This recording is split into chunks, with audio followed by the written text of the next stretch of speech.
من الشیطان الرجیم بسم اللہ الرحمن الرحیم وَأُمْلِي لَهُمْ إِنَّ كَيْدِي مَتِينٌ أَوَلَمْ يَتَفَكَّرُوا مَا بِصَاحِبِهِم مِّن جِنَّةٍ إِنْ هُوَ إِلَّا نَذِيرٌ مُّبِينٌ أَوَلَمْ يَنظُرُوا فِي مَلَكُوتِ السَّمَاوَاتِ وَالْأَرْضِ وَمَا خَلَقَ اللَّهُ مِن شَيْءٍ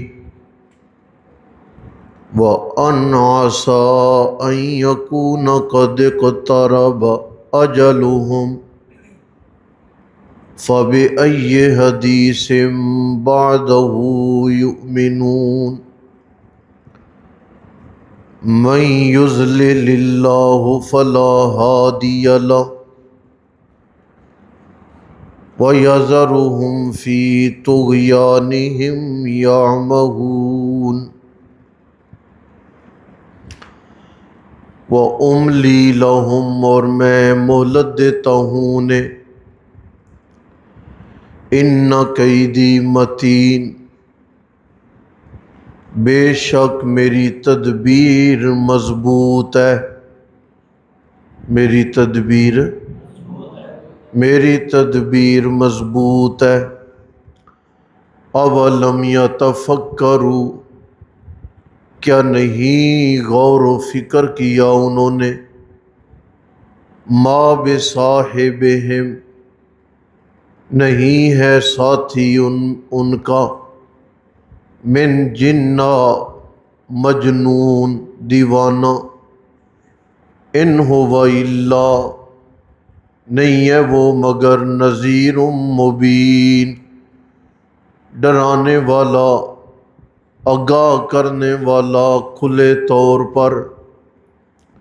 اولم یتفکروا اولم ینظروا فی ملکوت السماوات آیا نہیں دیکھا انہوں نے آسمان و زمین کی بادشاہی میں، وما خلق اللہ اور اللہ تعالیٰ کی پیدا کردہ من شیء ہر شے میں، وَأَنْ عَسَىٰ اور یہ بات کہ قد اقترب اجلہم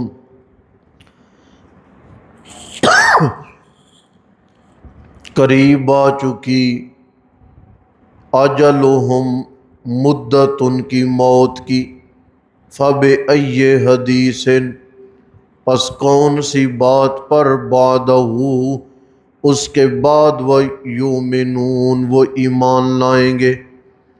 من یضلل اللہ جسے اللہ گمراہ کرے فلا ہادی لہ پس نہیں ہدایت دے سکتا اسے کوئی، وَيَذَرُهُمْ اور چھوڑتا ہے وہ انہیں فی طغیانہم ان کی سرکشی میں یعمہون اوندے پڑے ہوئے۔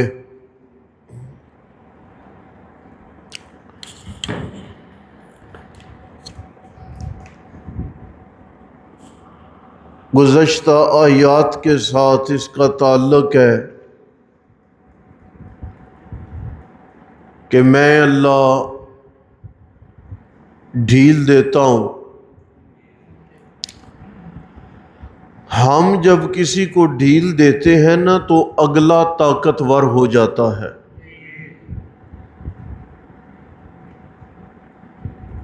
وہ اپنی زندگی کا ساز و سامان اتنا جمع کر لیتا ہے کہ جسے آج پکڑنا ہمارے لیے آسان ہے نا اسے سال بعد پکڑنا ہمارے لیے مشکل ہو جاتا۔ اللہ کہتے ان کیدی متین یہ تمہارے ساتھ ہے، میرے ساتھ ایسا نہیں ہے، اس لیے کہ سالوں سال تیاریاں کرنے والا بھی جب میری پکڑ آ جاتی ہے تو وہ میرے سامنے آنکھیں دکھانے کی طاقت نہیں رکھتا اور اسے موقع بھی نہیں ملتا۔ ایک بڑا لشکر آ گیا تھا کعبۃ اللہ پہ حملہ آور ہونے کے لیے۔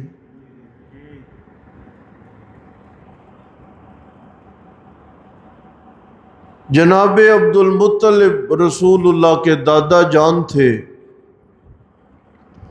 سربراہان مکہ سے۔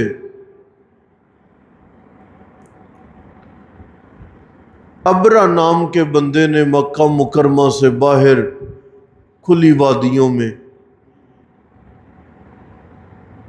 اونٹ دیکھے چرتے پکڑ لیے۔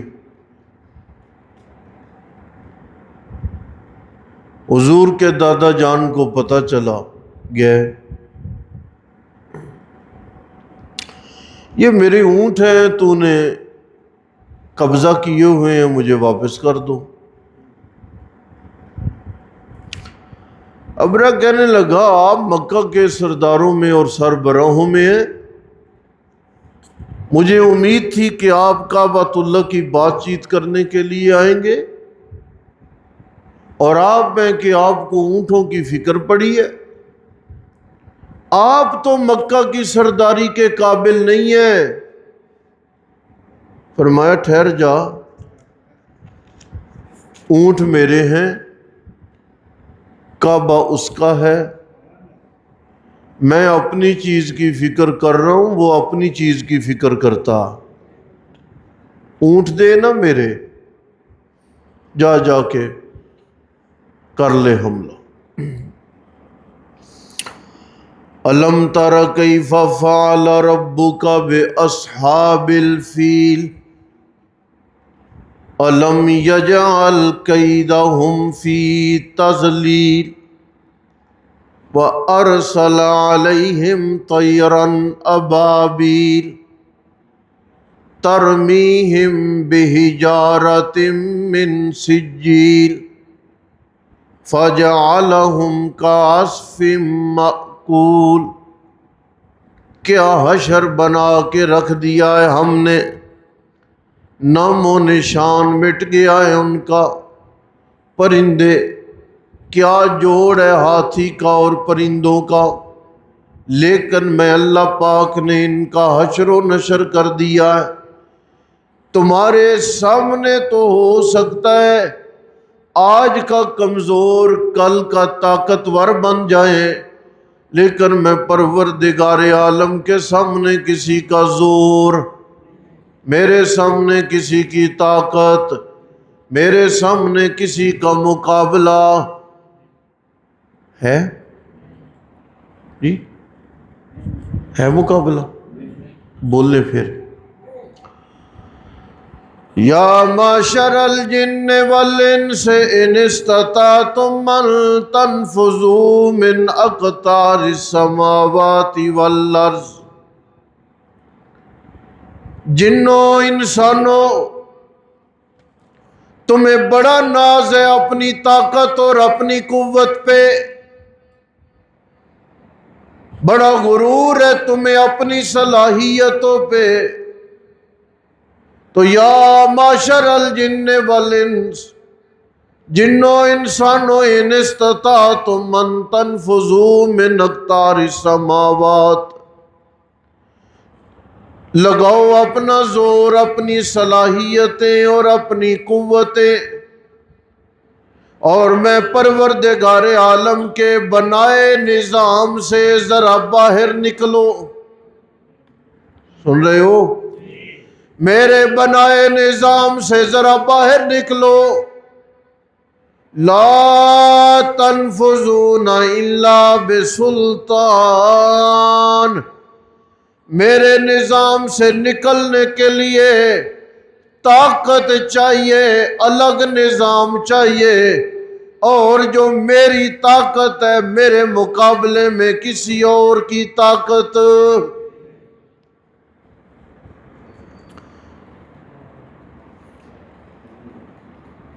اولم یتفکروا ما بصاحبہم من جنہ، مکہ والے رحمت دو عالم صلی اللہ علیہ وسلم کے متعلق کہتے تھے یہ دیوانہ ہے، عقل زائل ہو گئی ہے، اسے سمجھ ہی کچھ نہیں آتی۔ اللہ نے فرمایا یتفکروا، غور تو کرو تم، میرے پاک پیغمبر کی زندگی کا ذرا جائزہ لو۔ جو بندہ پاگل ہوتا ہے اس سے کبھی کسی نے مشورہ نہیں لیا، بولتے جاؤ گے؟ جو بندہ پاگل ہوتا ہے اسے کبھی کسی نے اپنی مجلس میں بٹھایا نہیں۔ جو بندہ جس کی عقل زائل ہو جائے اسے اٹھنے بیٹھنے کا علم نہیں ہوتا، اسے سفر کا طریقہ نہیں آتا، اس کے پسینے میں اتنی سمیل اور بدبو ہوتی ہے کہ اس کے قریب لگنے کے لیے کوئی تیار نہیں ہوتا۔ تم کہتے ہو یہ مکہ کا جوان دیوانہ ہے، میں تمہیں بتاؤں یہ دیوانہ نہیں ہے۔ ذرا غور و فکر کرو اس جوان کی زندگی پر۔ دیوانہ ہوتا اس کے پاس کوئی نہ آتا، اس کے پسینے میں بدبو ہوتی، لیکن یہ اتنا کمال کا ہے کہ بندے اس کے پسینے کے قطروں کو کستوری کی جگہ پر استعمال کرتے ہیں۔ اور جو دیوانہ ہوتا ہے اسے تو 2 کلومیٹر دور بھی سفر کا طریقہ نہیں آتا، یہ اتنا کمال کا ہے، یہ عرشوں کا سفر کر کے آ گیا ہے۔ جو دیوانہ ہوتا ہے اس سے کبھی کسی نے کوئی بات نہیں پوچھی، یہ اتنے کمال کا ہے کہ حجر اسود جب کعبۃ اللہ کی تعمیر میں لگانے کا چکر تھا، اگر یہ نہ ہوتا تو مکہ کے لوگوں تم نے لڑ لڑ کے مر جانا تھا۔ یہی وہ کمال کا بندہ ہے جس کے فیصلے نے مکہ والوں کو نئی زندگی عطا کر دی ہے۔ اور اگر یہ دیوانہ ہوتا تو مکہ مکرمہ کی مالدار خاتون بی بی خدیجۃ الکبریٰ کبھی بھی اس بندے سے نکاح کے لیے آمادہ۔ پھر یہ کیا ہے؟ ان هو الا نذیر مبین، یہ تو آگاہ کرنے آیا ہے، لوگوں کو خبردار کرنے آیا ہے۔ اولم ينظروا فی ملکوت السماوات والارض وما خلق اللہ من شیء۔ تم ایسے کرو، اس پیغمبر کی باتوں کو اور کائنات کے نظام کو لو اور موازنہ کر لو۔ یہ بندہ اپنی زبان سے جو بولے گا نا وہ کائنات کے نظام میں تمہیں نظر بھی آئے گا۔ ایسا نہیں ہے کہ یہ بول جائے اور حقیقت کچھ نہ ہو، نا، یہ جو کہہ رہا ہے نا کہ اللہ ہی کام کرنے والا ہے، تو تمہیں نظر آئے گا کہ آسمان کو ستونوں کے بغیر کس نے ٹھہرا کے رکھا ہے۔ کائنات کے نظام میں اور اس بندے کی زبان میں بڑی مطابقت ہے، ذرہ برابر بھی اونچ نیچ اور ذرہ برابر بھی فرق نہیں۔ فَبِأَيِّ حَدِيثٍ بَعْدَهُ يُؤْمِنُونَ، اس جیسے سچے کی بات نہیں ماننی تو پھر اس کے بعد کون ہے جس کی باتوں پر تم اعتماد کرو گے؟ مَن يُضْلِلِ اللَّهُ فَلَا هَادِيَ لَهُ، اللہ جسے گمراہ کرے اسے کوئی ہدایت نہیں دے سکتا۔ اور اللہ جب گمراہ کرتے ہیں تو حالت ہوتی ہے اوندا پڑا ہوتا ہے بندہ، کوئی اسے فکر نہیں، نہ اپنے اعضاء کی، نہ اپنے لباس کی، نہ اپنے بستر کی، نہ اپنے رہنے کی جگہ کی۔ ان کی حالت بھی یہی ہے کہ یہ اس گمراہی میں بڑے بے حس ہو کر اوندے پڑے۔